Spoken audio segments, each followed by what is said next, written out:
There are a number of things I forgot to mention in earlier parts of the documentary, such as how the terrain in the corner farlands gets blockier near the diagonal lines, because the noise values of that layer are much smaller, at least of the noise generator that has a diagonal line there, much smaller than the other noise generator. There's noise values. Additionally, many of the major diagonal lines, that is the ones that occur at multiples of 8 in the y-axis, the others all being caused by interpolation, or rather, being caused by interpolation between the major diagonal lines, all seem to almost always have almost exactly integer ratios. Like this one is almost exactly 3 to 1. If you can see my x-coordinate, about 15,037,000, which is about 1/3 of the way from 12,550,824 to 20 million.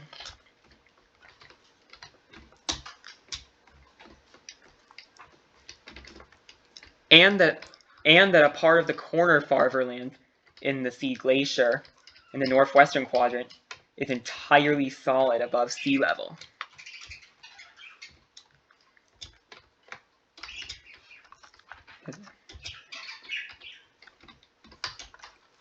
You can really see this if we get a spawn chunklet in this area. Maybe you can find spawn chunklets in this area.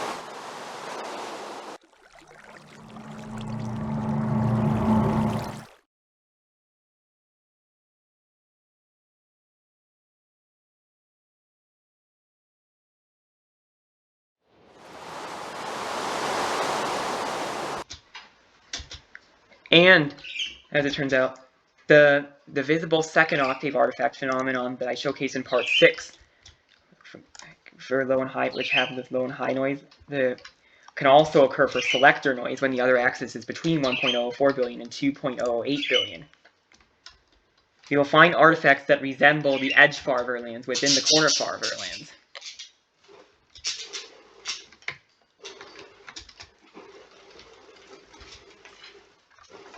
Although for whatever reason, we don't get the same shattered artifact in the transitioning phase, when the second octave is just beginning to dominate over the first octave, that we do for low and high noise. I also forgot to mention that the visible second octave artifacts can reach all the way out to insane distances, like in this case, over 100 sextillion blocks out on the z-axis, or 10 to the power 23 blocks out on the z-axis.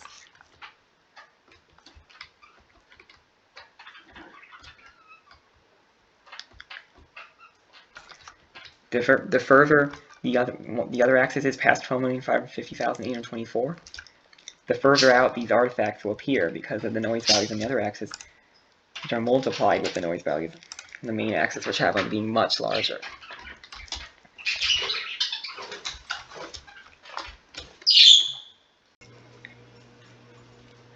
The visible artifacts of the second octave's farlands, when past 25,101,648 on the other axis, will take the shape of giant parabolas, where, in this case, the jump in the terrain from 119 to 127 will begin to appear much earlier as we get further past 25,101,648 on the x-axis.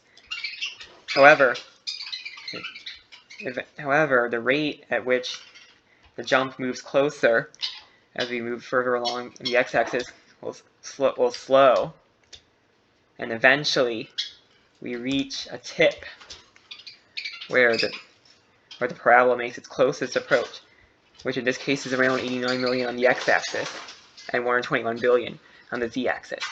I will show what that would look like at its actual position in a little bit. So, again, as we move past 25,101,648 in the other axis, the visible second octave artifact, in this case the jump in the tops of the terrain here, will begin to appear earlier and earlier on the main axis. However, the rate at which it moves earlier in the main axis becomes slower as we approach a tip. And then after that, the jump in the terrain will move outward again.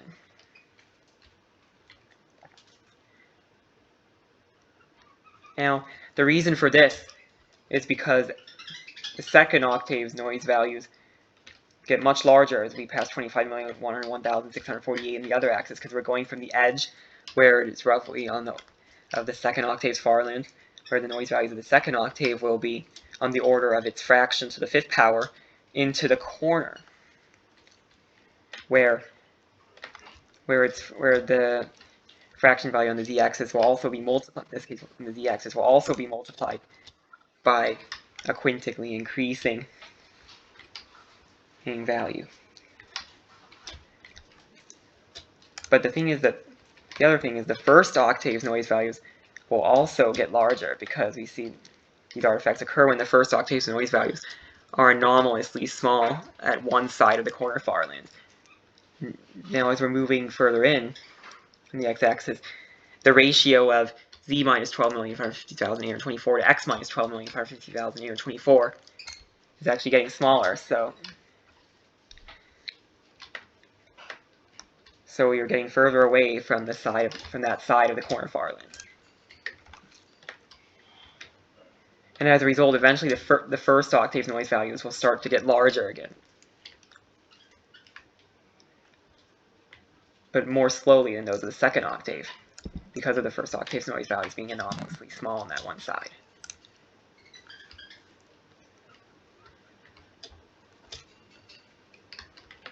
So for a while, the second octave increasing will dominate the first octave, and eventually the first octave will take over again.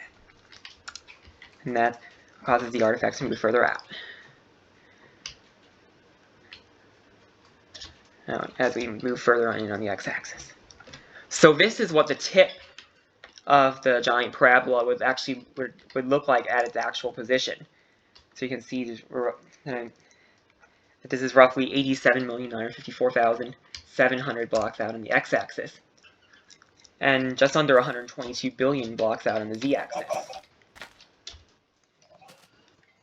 You can see that I'm really near spawn in this map, but I've set the noise offsets to move the world so that 0, 0 is roughly equivalent to those coordinates.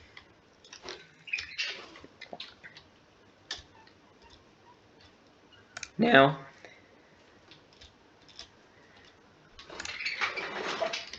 the parabola will appear extremely stretched out with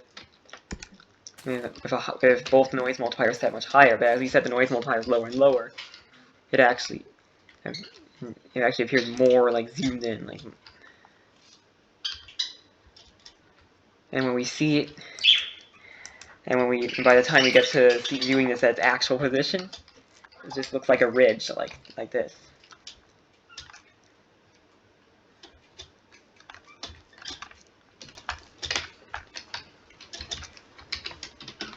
So here's another example of a visible second octave artifact. This is in the seed 6737863335659577116. Now the coordinates where the tip appears vary, actually, but usually it's about 70 or 80 or maybe 90 million on the other axis. And on the main axis, it's usually in the 100 billions range. But here, in this case, the tip actually doesn't appear until well over 1 trillion blocks out on the x-axis.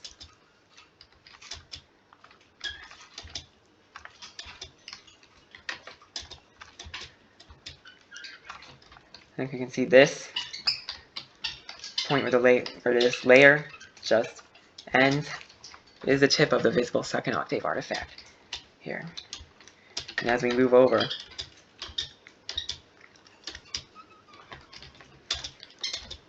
we will see that this layer start to end a little bit further out.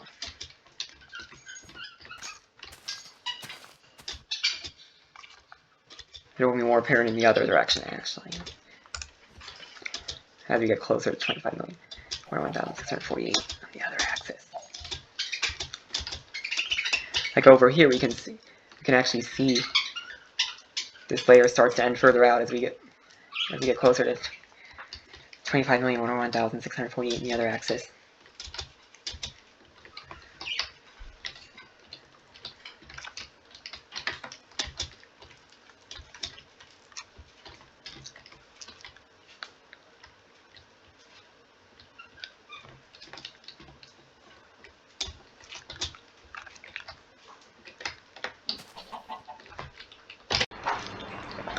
I will also address some things which I may not have explained well enough in previous parts of the documentary.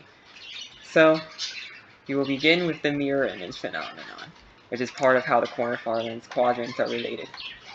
So, you will see that I'm at the boundary between edge and corner far lens on the x-axis and about 20 million blocks out on the z-axis. So this is what I like to call the z side of the corner far lens. Every corner far lens has a distinct x side and a distinct z side to it. And the rest is just the transition between the two. X side is of course what I call the area of the corner far lens when z is near 12,550,024 and the x-axis is much further. And the z side is the same but the other way around. So if we now head to 5,524 on the x-axis and negative 20 million on the z-axis, you will see that the corner far lens over there look pretty much exactly the same.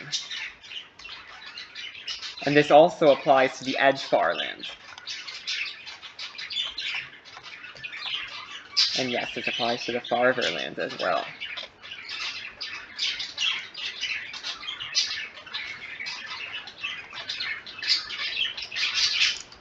Now, the northeastern quadrant usually will look like the z side of the main quadrant from the beginning, and you actually have to travel further along on the x-axis for it to start to look different.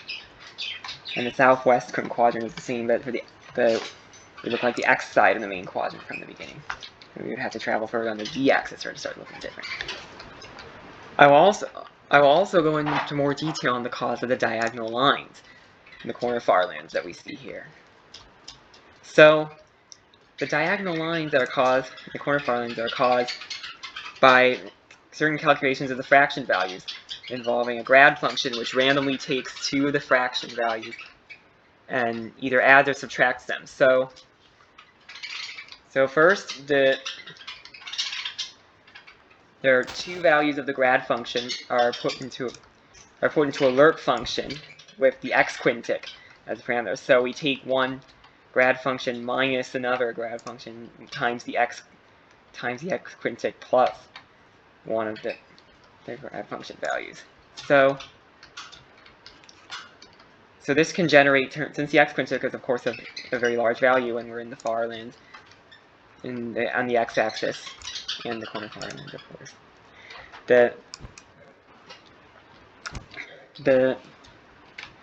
And this will generate terms with x and z coefficients of 2. That is the coefficients of the x or z and z fractions, and the resulting terms can be as high as 2. So there are four of these lerp functions that take two of the grad functions and use the x quintic as the parameter. So then the result of these lerp functions are taken and put into two lerp functions using the y quintic as the parameter. Now in the regular far lens, the y quintic will still be a normal range value. So this will be a regular interpolation between the two.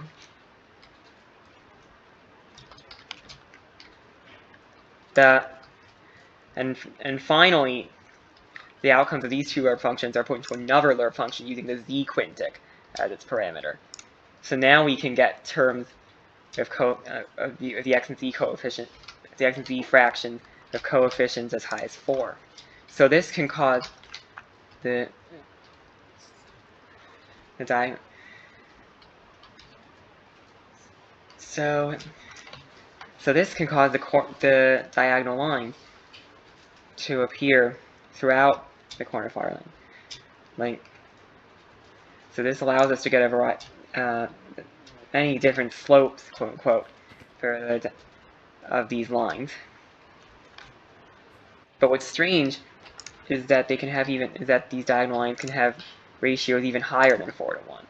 This is likely because as the y quintix set will make things a little bit more complicated, and we may actually get one fraction coefficient may actually turn out to be less than 1,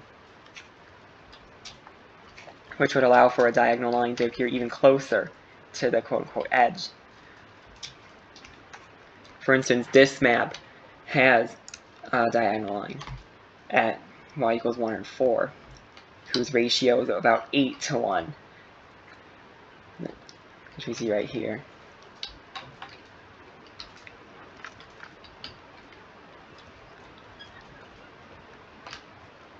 Now, the corner far lands of the second octave also have slight effects on the diagonal lines in the corner far lands. We can best see this on a seed that has a diagonal line that is virtually exactly 1 to 1, like this one. So we see this diagonal line right here that is basically exactly 1 to 1. It basically never deviates.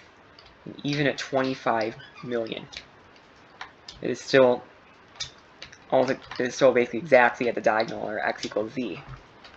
But if we head to, say, 32 million on both axes,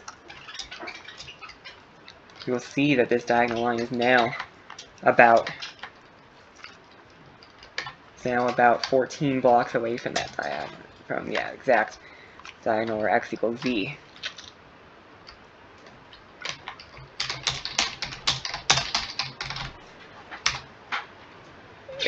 If we head out a couple more million blocks, the diagonal line is now over 100 blocks away from the exact point where x equals z.